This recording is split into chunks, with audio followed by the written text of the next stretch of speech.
Hello and welcome back to the Coaches Show on Hornet Radio.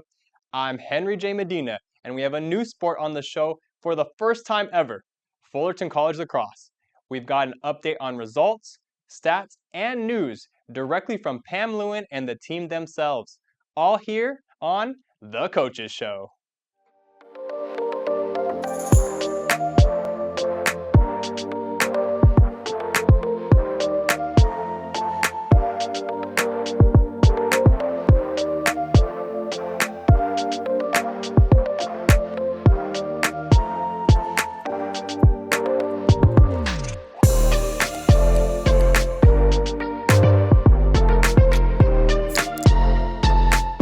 Here with the goalkeeper for the Fullerton Hornets lacrosse team, Maddie Lewis. Maddie, thank you for taking the time out of your busy day to do the interview with us. It's my understanding that last season you were in the field and transitioning this season to goalkeeper. What was that transition like in the beginning? Honestly, very difficult in the beginning. It was a whole different idea. I went from trying to score goals to protecting the goals. So now kind of my mindset is just to get in front of it, try and stop the ball, and then do the best that I can in there just to try and get the situation handled. So you said it was difficult. Was that because you had no prior high school or youth experience at the time? No experience in goal. This is my first time. Literally at practice, coach was like, hey, we need someone to step up. I did it, and it worked out well, so we just kept it going. Coach Lewin also mentioned to me that besides being a student, besides being a lacrosse player, you're also already going into the coaching circle. Can you talk about your time at J. Sarah and how you got involved in coaching? Yeah, so I started out coaching about 3 years ago at El Dorado High School, my home high school. So that was really good to get my foot in the water and kind of test it out. And then I started coaching for clubs, Frenzy Lacrosse, and then I eventually got the opportunity to transfer over to J. Sarah High School, and it's been great so far. I'm head coach of a JV team, and I love it. The girls have been really good this year. We've only lost 2 games so far, and we have a strong record, so it's been good. When did you feel like, since we talked about the transition to the net, when did you kind of feel like, I'm confident now? When did it click? What was that moment? Honestly, it was kind of during our first game against UCLA. I had a rough warm-up, and then over the first quarter, it kind of just clicked in my head, step in front, don't be scared, and stop the ball. It doesn't hurt that bad. You can get over it, and that was kind of just the mind game that you were playing inside there. So after I got over that mind game last season, I think this season was a lot easier to transfer into that. So UCLA, do you think that's your marquee game of the year so far? I mean, I'm not sure. We had a really good game in nationals. I was able to have back-to-back saves, and then by the fourth quarter, we lost a field player, and I transitioned back onto the field and had 2 goals, and I think that was probably my favorite game so far. That was your favorite game? Yep. So where do you think in your game, since you are new to the position, where are you looking to improve? I'm looking to improve on just my close-up shots, those cutters that get right inside the 8, right on top of you, no defense. I'm just kind of solo in there. I kind of just have to get over that feeling of, okay, I got this, step up to it and block that and get there quick. And I think getting over that this season will work out well. Brooklyn, you're the leading point scorer, goal scorer for this team. What has that been experience like, taking that role from your freshman year into your sophomore year and leading the team statistically?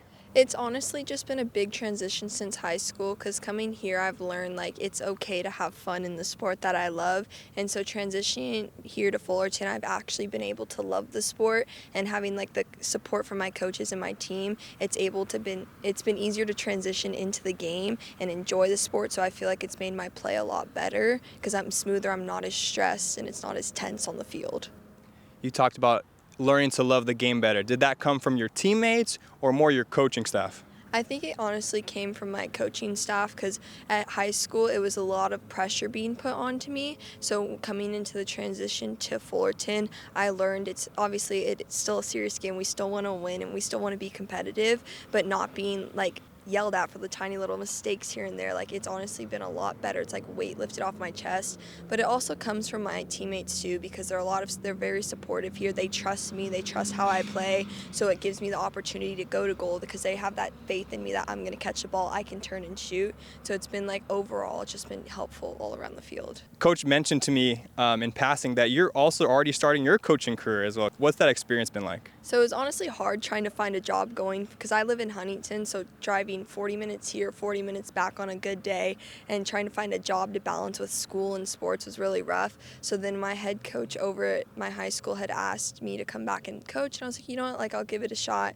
And I ended up loving it. Like teaching the girls, like the sport that I grew to love has honestly been a big difference, and I think it also has transitioned into how I play, because I had to rethink, because it's like I know how to do something, but then I have to break it down into how the other girls have to learn to do it, because it also helps because I'm becoming an elementary school teacher, so learning to teach them, it's like, yes, I know something, but I have to break it down for how they know it, how to do it.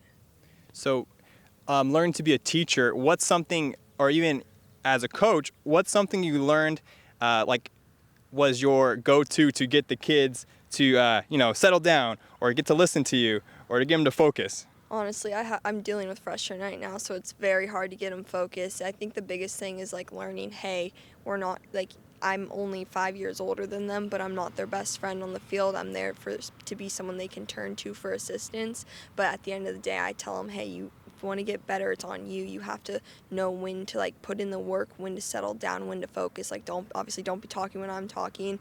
And I think the girls have honestly grown a lot, learning that they're like, hey, they know it's a competitive sport, they know it's a contact sport, and they've had to like change their whole mentality, because you can't play with your emotions during the game. Brooklyn, you guys are off to an equally as good a start as last year, 6-3. At the end, you guys placed 9th in the country.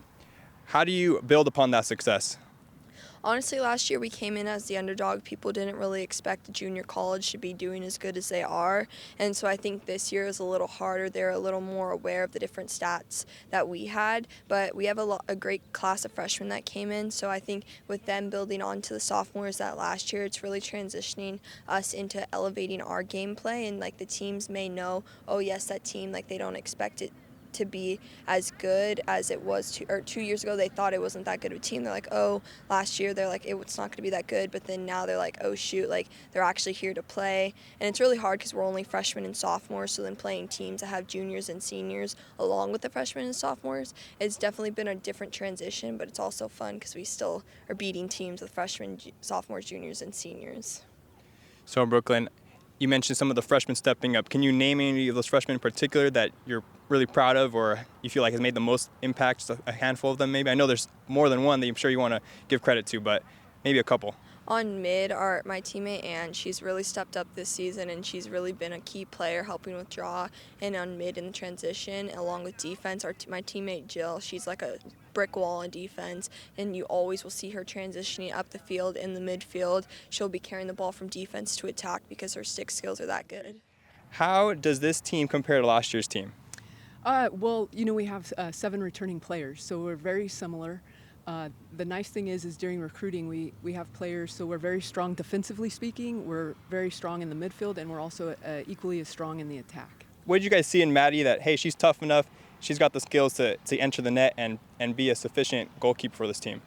Well, both of our goalies last year had concussions at the same time, so we didn't have anybody to play in the net. And Maddie actually came up to me and said, if it gets me playing time, 100%, I'll play in the goal. And I said, it will get you playing time 100%. So that's how she started in the goal. She's been amazing. Actually, she confided in me too that it was a position that she always wanted to play. But I think because she's such a talented attack player that none of her high school coaches or maybe club coaches ever wanted to put her just back in the net. But she's taken to it. She gets additional training in that position from other players that have been in the goal. So she's doing quite well for us. Peters, leader in goals, points this season. Can you please talk about her development and what makes her so special as a player? Well, she does have the goals. She's also leading in draw control nationally, I think, and we have still 4 games that we need to play. But I think one of the things that she's developing this year is she's also realizing when she has 2 people on her, so that she's been doing better in the assist process for the other athletes around her to score. You just heard from Brooklyn Peters, Maddie Lewis, and head coach Pam Lewin. Brooklyn Peters continues to lead the team in goals and points, while Maddie Lewis is the leader as the starting goalkeeper for the Hornets. The lacrosse team is now 6-3 and are still 3-0 at home thanks to fans like you. They're also undefeated in conference, and this weekend they'll be hosting their final home game of the season versus the University of San Diego at 12 p.m. on Saturday. This will be a chance for the Hornets to keep their current top spot in the Central Conference in the Western Women's Lacrosse League. We want to thank Brooklyn Peters, Maddie Lewis, and head coach Pam Lewin for braving the heat with us this week on the field. Don't forget that you can keep up to date with The Coaches Show right here on YouTube each week, or go ahead and listen in to our Spotify channel. I'm Henry J. Medina, and you have been watching The Coaches Show on Hornet Radio.